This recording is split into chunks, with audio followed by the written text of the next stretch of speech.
بسم اللہ الرحمن الرحیم وبہ نستعین وصلی اللہ علی محمد وآلہ الطاہرین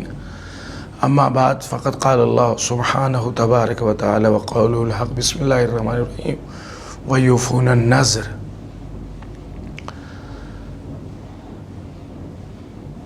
گرامی قدر مومنین، السلام علیکم ورحمۃ اللہ وبرکاتہ۔ آج اس ویڈیو میں میرا ٹاپک ہے نذر و نیاز امام صادق علیہ السلام، تاریخی حقیقت اور اس کے آئینے میں۔ آپ کو یہ بتانا مقصود ہے بہت مختصر سے الفاظ میں کہ نذر کے جواز کے علماء اہل سنت بھی قائل ہیں اور علماء تشیع بھی قائل ہیں، اور یہ نذر جو نذر صادق یا نیاز امام صادق علیہ السلام کہلاتا ہے، اس کی تاریخی حقیقت شیعی موقف کے لحاظ سے یہ ہے کہ ایک شخص جو صحابی تھا امام علیہ السلام کا، آپ کی خدمت میں آیا اور اس نے ایک مراد مانگی تھی، اور اسی مراد کے پوری ہونے کے سلسلے سے اس نے امام سے دعا کرائی۔ امام صاحب کشف و صاحب کرامت ہیں، اور انہوں نے دعا کی، پروردگار کے پسندیدہ ہیں، انہوں نے دعا کیا، پروردگار نے اس دعا کو قبول کیا، اور اس کی جب مراد پوری ہوئی تو وہ صبح کی نماز کے وقت کچھ نذر و نیاز کی شیرنی کنڈے میں رکھ کر وہ لے کے امام جعفر صادق صاحب کی خدمت میں مسجد میں آیا اور امام کی خدمت میں پیش کیا۔ یہ اصل ہے۔ تو امام علیہ السلام نے اسے چکھا، اور جو لوگ بھی وہاں پہ نمازی تھے ان لوگوں نے بھی اس نذر کو چکھا۔ اسی لیے اس نیاز کا وقت، اس نذر کا وقت بھی صبح کے وقت عموماً نماز کے وقت ہے۔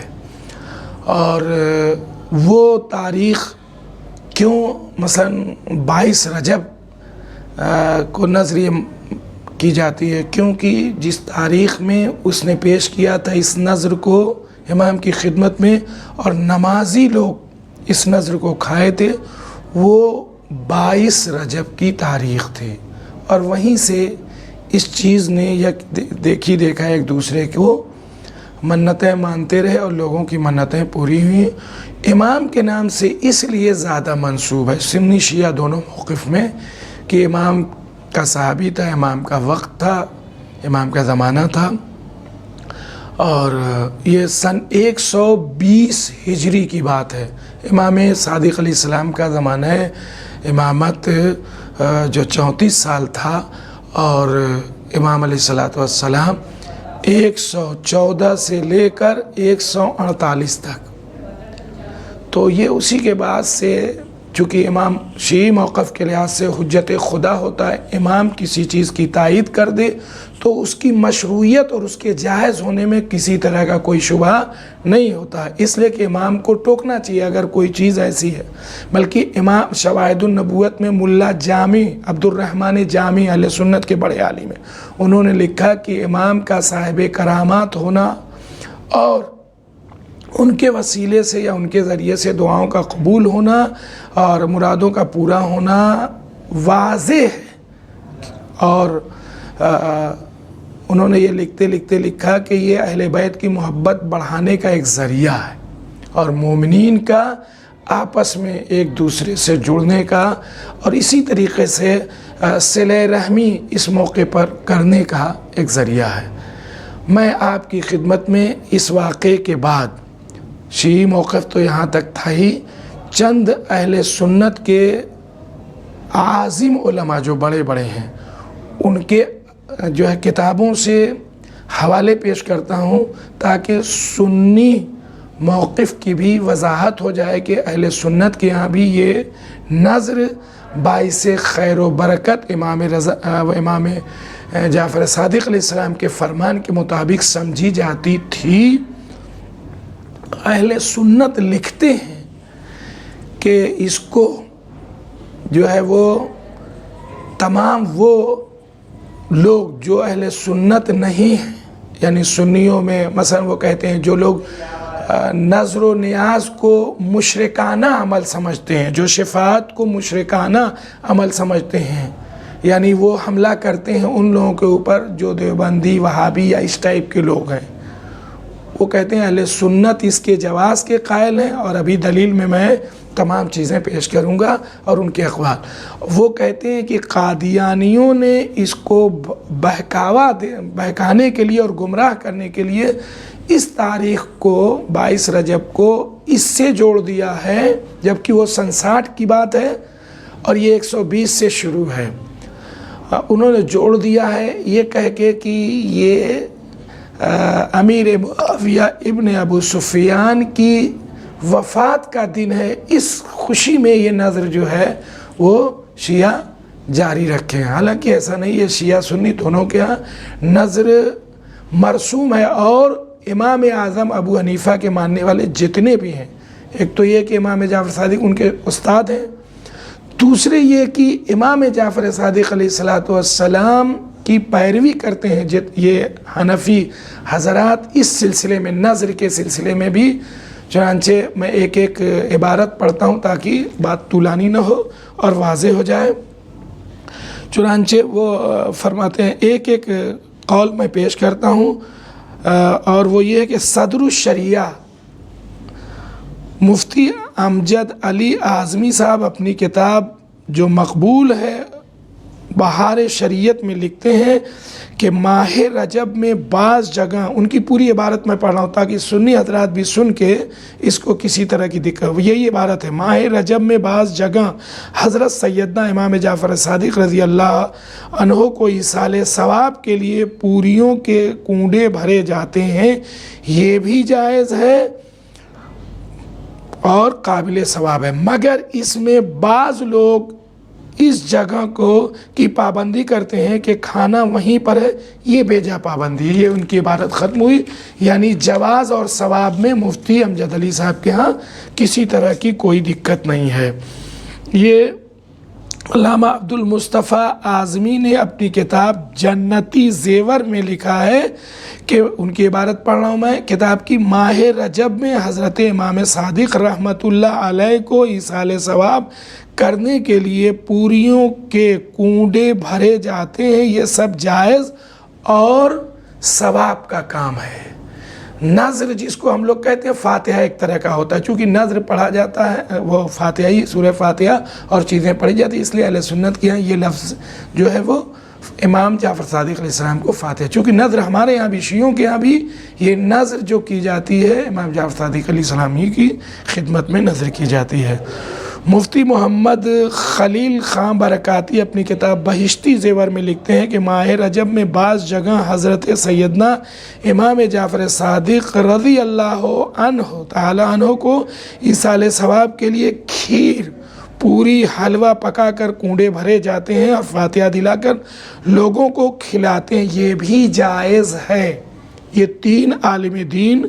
جو بزرگ ہیں۔ اب آئیے پاکستان کے محدث اعظم پاکستان مولانا محمد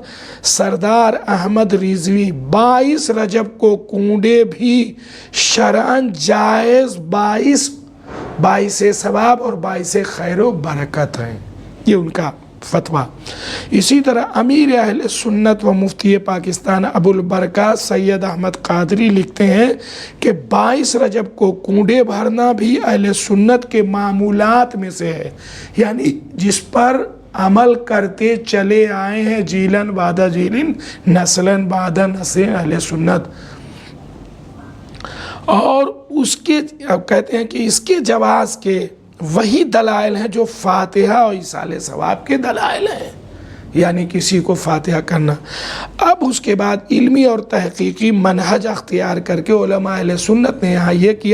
بیان کیا، جس کو میں عنوان پڑھ رہا ہوں کہ 22 رجب کو امیر معاویہ ابن ابو سفیان کی وفات ہوئی ہے، یہ ایک الگ مسئلہ ہے، لیکن اصلی اہل سنت کے برعکس یعنی جو لوگ اپنے کو احناف کہتے ہیں ان کے برعکس وہ لوگ جو نظر و نیاز کو شرک اور اہل سنت کو خود ہی کافر و مشرک اور قبر پجوا کہتے ہیں، وہ اس بات کو بہانہ بنا کر اہل بیت سے لوگوں کو دور اور لوگوں کو اس نظر سے گمراہ کرتے ہیں۔ یہ نظریہ اور ناجائز ہونے کا فتویٰ دیتے ہیں، ورنہ یہ جو بھی امام اعظم کو مانتا ہے یا ٹناٹن سنی اہل سنت ہے، اس کے ہاں یہ معمولات میں سے یہ علماء لکھ رہے ہیں۔ لہذا وہ لکھتے ہیں کہ یہ جو ناجائز ہونے کا فتویٰ دیتے ہیں یہ نظریہ قادیانیوں کا بھی ہے، چونکہ یہ مومنین کے فاتح اولیاء اللہ سے توسل اور شفاعت کے منکر ہیں، ٹھیک ہے۔ اور یہ جو کہتے ہیں اس کا بھی جواب دیے ہیں، بعض لوگ کو بہکانے کے لیے وہ کہتے ہیں کہ یہ 1906 سے عیسوی سے لکھنؤ اور رامپور سے شروع ہوئی ہے۔ یہ کہتے ہیں سراسر غلط اور الزام ہے، تمام تاریخی شواہد اس کے برخلاف ہیں۔ تو اس کا مطلب یہ ہے کہ باعث کی نظر باعث برکت رزق ہے، مومنین میں اخوت، اور امام علیہ السلام نے اس کو مشروع اور جائز، اور قرآن کی جو میں نے آیت پڑھی ہے کہ کوئی بھی آدمی نظر کرے تو ایفائے نظر کرے، مراد مانگے تو مراد پوری ہونے پر بہرحال خدا کی بارگاہ میں، ائمہ کی بارگاہ میں توسل کرے اور ان کی خدمت میں سورہ فاتحہ یا جو بھی چیزیں کھانے وغیرہ کے سلسلے میں پیش کی جا سکتی ہیں پیش کی جائیں۔ اب رہ گیا سوال ایک چیز، شیرینی میں ٹکیا، پوریاں، حلوہ، یہ سب شامل ہیں، اور بہرحال اپنے اپنے اعتبار سے لوگ بڑا پاکیزگی کا خیال کرتے ہیں، اور رسول خدا کی حدیث ہے اس کی مشروعیت کے سلسلے سے یہ بھی کہہ دوں،